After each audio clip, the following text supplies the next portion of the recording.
ദൈവനാമത്തിന് മഹത്വമുണ്ടാകട്ടെ. Streams of ലൈഫിൻ്റെ ഇന്നത്തെ നമ്മുടെ പ്രഭാത ചിന്തയിലേക്ക് ലഭിച്ചിരിക്കുന്ന വേദഭാഗം അപ്പോസ്തലനായ വിശുദ്ധ പൗലോസ് കൊരിന്ത്യർക്ക് എഴുതിയ 2-ാം ലേഖനം 5-ാം അധ്യായം 17-ാം വാക്യം. ഒരുവൻ ക്രിസ്തുവിലായാൽ അവൻ പുതിയ സൃഷ്ടിയാകുന്നു, പഴയത് കഴിഞ്ഞുപോയി, ഇതാ അത് പുതുതായി തീർന്നിരിക്കുന്നു. അമേരിക്കക്കാരനായ റോജർ പ്രസിദ്ധിയാർജിച്ച ഒരു നീന്തൽകാരനും മുങ്ങൽ വിദഗ്ധനുമായിരുന്നു. പ്രസിദ്ധമായ ഒരു കോളേജിൽ നീന്തൽ പഠിപ്പിക്കുന്ന ജോലിയും അദ്ദേഹത്തിന് ഉണ്ടായിരുന്നു. ഒരു രാത്രിയിൽ എന്തോ കാരണത്താൽ റോജറിന് ഉറക്കം വന്നില്ല. കിടക്കയിൽ തിരിഞ്ഞും മറിഞ്ഞും കിടന്നു. നീന്തൽ കുളത്തിൽ പോയി ഒന്ന് നീന്തി കുളിച്ച് കഴിയുമ്പോൾ വ്യായാമം മൂലം ഉറക്കം വരും എന്ന് കരുതി കോളേജ് വക നീന്തൽ കുളത്തിലേക്ക് പോയി. വളരെ മനോഹരമായി നിർമ്മിച്ച ഒരു കൃത്രിമ തടാകമായിരുന്നു അത്. കുളത്തിന് സ്ഫടിക നിർമ്മിതമായ മേൽക്കൂരയും ഉണ്ടായിരുന്നു. കണ്ണാടി ചില്ലിൽ കൂടെ ചന്ദ്രപ്രകാശം കുളത്തിൻ കരയെല്ലാം വ്യാപിച്ചിരുന്നു. കുളത്തിൻ്റെ ഓരോ ഇഞ്ചും റോജറിന് സുപരിചിതമായിരുന്നതിനാൽ വൈദ്യുത വിളക്കുകൾ അദ്ദേഹം തെളിച്ചില്ല. ചന്ദ്രപ്രകാശം റോജറിൻ്റെ ദേഹത്തിൽ തട്ടി.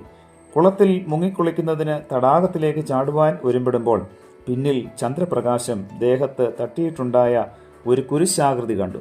അതിൽ അദ്ദേഹം ആകർഷിക്കപ്പെട്ട് കുളത്തിലേക്ക് ചാടാതെ കരയിൽ തന്നെ നിന്നു. എന്തുകൊണ്ടാണ് കുളത്തിലേക്ക് ചാടാഞ്ഞത് എന്നതിന് ഒരു വിശദീകരണം പറയുവാൻ കഴിഞ്ഞില്ല. പിമ്പിൽ കണ്ട കുരിശാകൃതിയിൽ നിർനിമേഷനായി നോക്കി നിൽക്കവേ കർത്താവിൻ്റെ കുരിശിനെയും അതിൻ്റെ അർത്ഥത്തെയും പറ്റി ചിന്തിച്ചു.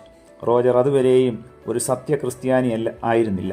ബാലനായിരുന്നപ്പോൾ കുരിശിനെ പറ്റി പഠിച്ച ഒരു 4 വരി ഗാനം മനസ്സിൽ പൊന്തി വന്നു. അവനത് ആവർത്തിച്ച് പാടിക്കൊണ്ടിരുന്നു. കുറേ സമയം നിന്നതിന് ശേഷം വെള്ളത്തിലേക്ക് പടികൾ ചവിട്ടി ഇറങ്ങി കുളത്തിൻ്റെ അടിവരെ എത്തി. തണുത്ത തറയിൽ നിന്നപ്പോൾ മാത്രമാണ് കുളത്തിൽ വെള്ളമില്ലായിരുന്നു എന്ന് മനസ്സിലായത്. കുളം ശുചിയാക്കുന്നതിന് കാവൽക്കാരൻ സായാഹ്നത്തിൽ വെള്ളം പുറത്തേക്ക് വിട്ടിരുന്നു. അതിനുശേഷം വെള്ളം കുളത്തിൽ കയറ്റാതെയാണ് പോയത്. ചന്ദ്രപ്രകാശം ശരീരത്തിൽ തട്ടിയുണ്ടായ കുരിശാകൃതിയിൽ ആകർഷിക്കപ്പെട്ടില്ലായിരുന്നുവെങ്കിൽ നേരെ കുളത്തിലേക്ക് റോജർ ചാടുമായിരുന്നു. ആയത് അവൻ്റെ മരണത്തിൽ കലാശിക്കുമായിരുന്നു.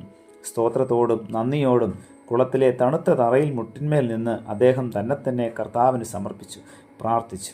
2 പ്രകാരത്തിലുള്ള വിടുതലിൻ്റെ സന്തോഷം റോജർ അനുഭവിച്ചു. ശാരീരികമായ മരണത്തിൽ നിന്നും ആത്മനാശത്തിൽ നിന്നും അത്ഭുതകരമായ വിടുതലാണല്ലോ തനിക്ക് ലഭിച്ചത്. ആ രാത്രിയിൽ പാപക്ഷമയും സമാധാനവും ലഭിച്ചതിൽ അവൻ ദൈവത്തിന് പ്രത്യേകം സ്തോത്രം ചെയ്തു.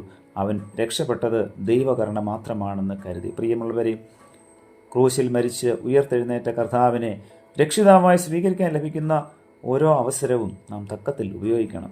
പിന്നെ അത് ലഭിച്ചെന്ന് വരികയില്ല. കർത്താവിനെ രക്ഷിതാവായി സ്വീകരിക്കുമ്പോൾ നമ്മുടെ ജീവിതം പുതുതായിത്തീരുന്നു. മനുഷ്യ വഴികളിൽ നിന്ന് ദൈവ വഴിയിലേക്ക് നാം തിരിയുവാനുള്ള ആഹ്വാനം ഈ ഒരു സന്ദേശത്തിലൂടെ കർത്താവ് നമുക്ക് ഓരോരുത്തർക്കും നൽകുന്നു. ഈ വചനങ്ങളാൽ ദൈവം നമ്മെ ഏവരെയും അനുഗ്രഹിക്കട്ടെ. പ്രിയ കർത്താവെ, നൽകിയ വചനത്തിനായി നന്ദിയോടെ സ്തോത്രം. ഞങ്ങളുടെ ജീവിത വഴിത്താരകളിൽ കർത്താവെ, പലപ്പോഴും ഈ ലൗകികമായ ചിന്തകൾ ഞങ്ങളെ അങ്ങിൽ നിന്നും അകറ്റിക്കളയുന്നു. എന്നാൽ കർത്താവെ, വചനത്തിൽ ഞങ്ങൾ കേട്ടതുപോലെ കർത്താവെ, അവിടുത്തെ സന്നിധിയിൽ എല്ലായ്പ്പോഴും അടുത്ത് ജീവിപ്പാനും കർത്താവെ, പാപത്തെ വെറുത്ത് ജീവിപ്പാനുമുള്ള കൃപ ഞങ്ങൾക്ക് അവിടുന്ന് നൽകിത്തരണമെന്ന് പ്രാർത്ഥിക്കുന്നു. വചനത്തിൽ അധിഷ്ഠിതമായ ഒരു ജീവൻ നയിപ്പാൻ തക്കൊണ്ട് ഞങ്ങളെ അവിടുന്ന് സഹായിക്കണമേ. കർത്താവിലൊരു പുതിയ സൃഷ്ടിയായി രൂപാന്തരപ്പെടുവാൻ തക്കവണ്ണം ഞങ്ങളെ ഓരോരുത്തരെയും അവിടുന്ന് സഹായിക്കണമേ. വചനത്താൽ ഞങ്ങളെ ധന്യരാക്കിയതിനായി സ്തോത്രം. യേശു കർത്താവിൻ്റെ നാമത്തിൽ തന്നെ, ആമേൻ.